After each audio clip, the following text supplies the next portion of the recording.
pasmem, acabamos de saber que Temer, numa atitude vergonhosa, escárnio com a população, acaba de indicar o ministro da Justiça, Alexandre de Moraes, para o Supremo Tribunal Federal. O que isso significa? Que eles perderam a vergonha totalmente.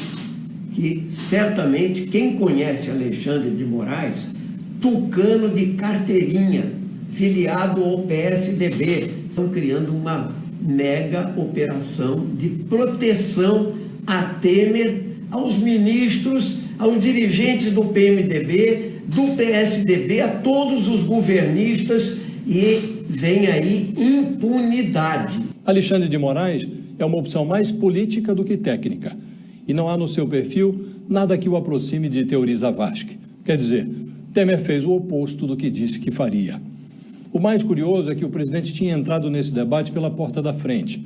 Logo depois da morte de Teori, Temer se comprometera a só indicar o substituto depois que o Supremo escolhesse um novo relator para a Lava Jato. Ele não queria que o acusassem de tentar interferir nos rumos de uma operação em que ele próprio e seus assessores são encrencados. Se o Supremo, Senado, Temer e Alexandre levassem em conta a opinião do próprio Alexandre, ele não poderia ser ministro do Supremo. Há 7 anos, para se tornar doutor pela USP, Alexandre defendeu uma tese: quem servisse a um presidente da República em cargo de confiança não poderia ser indicado para o Supremo pelo mesmo presidente. Isso para se evitar demonstração de gratidão política. A propósito, no dia 11 de maio passado, a Polícia de São Paulo prendeu Silvonei José de Jesus Souza. Silvonei invadiu o celular de Marcela Temer, casada com o presidente, roubou fotos, áudios e cobrava para não divulgá-los.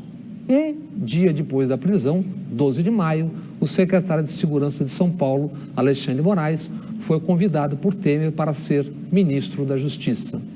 Tantos juristas conceituados no país, uma indicação como essa. Você sabe que esse Alexandre de Moraes tem uma folha. Ele foi secretário de Segurança de São Paulo, o seu maior feito foi transformar o PCC numa organização criminosa nacional com força em tudo que é estado do país. Ele não tem os predicados para ser indicado para a vaga do Supremo Tribunal Federal. Parece mais um arranjo para o governo Temer tentar se livrar dessas investigações. Trata-se, não poderia ser de maneira diferente, de uma péssima escolha. Do meu ponto de vista, e posso afirmar a vocês, esse ponto de vista é compartilhado por muita gente, e não só do mundo jurídico.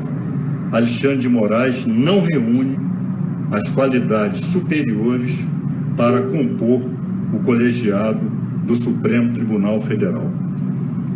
O caso Alexandre de Moraes, ele é filiado ao PSDB, tem filiação partidária. Essa vinculação política com o governo não joga contra a nomeação dele?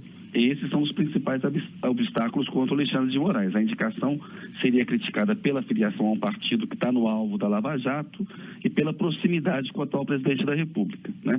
Tem uma reportagem no estado de São Paulo hoje dizendo que na tese dele, numa das teses de mestrado e doutorado, o Alexandre de Moraes não recomendava que alguém que exercesse cargo de confiança fosse indicado. Na verdade, o ministro é muito ligado ao governo Temer, óbvio, que vai estar no coração da delação da Lava Jato, das apurações dessa operação, dos que têm foro privilegiado lá no Supremo. Ele vai ser amigo de réus, os julgando. Mas o Alexandre de Moraes era homem de confiança do governador Alckmin, portanto do tucanato, e a gente está vendo aí. O pessoal até brinca, volta e meia aparece o nome do Aécio nas delações, mas nada acontece de mais retumbante com o Aécio, porque ele teria Moro privilegiado. Alexandre é figura carimbada. Ele já dava o que falar desde quando era secretário de segurança em São Paulo. Lembra quando, por exemplo, só um exemplo, que ele mudava as formas de divulgar as estatísticas de homicídios em São Paulo, para parecer que ele estava fazendo a diferença, quando na verdade ele estava picotando os dados, divulgava só os índices da capital e não falava da região metropolitana, não falava do interior. Ele claramente manipulava essas informações e não demorou muito para, na época, tudo isso ser revelado. Outra coisa incrivelmente tosca foi a operação Hashtag. Sob o comando de Alexandre, a polícia prendeu 14 pessoas suspeitas de terrorismo perto das Olimpíadas, vocês lembram? Eram uns caras meio jovens, uns grupos de WhatsApp, falando que iam explodir um estádio, que iam envenenar água, enfim. A polícia não provou nada, não demonstrou nada, foi uma coisa completamente espetacularizada. Daí, na coletiva de imprensa, uma jornalista fez a pergunta que eu faria, que é tipo, WhatsApp não é criptografado? Como que vocês acompanhavam essas conversas? Eis a resposta de Alexandre de Moraes. Recentemente a gente teve a polêmica do WhatsApp, né? E o senhor falou sobre como eles se comunicavam por WhatsApp e Telegram. Eu queria entender melhor como é que foi exatamente o monitoramento desses grupos via WhatsApp e Telegram, já que a princípio o WhatsApp não monitora, não... Pelo amor de Deus, né? Eu só quero saber se houve acesso. Ministro, Pelo amor de Deus, digo eu, né?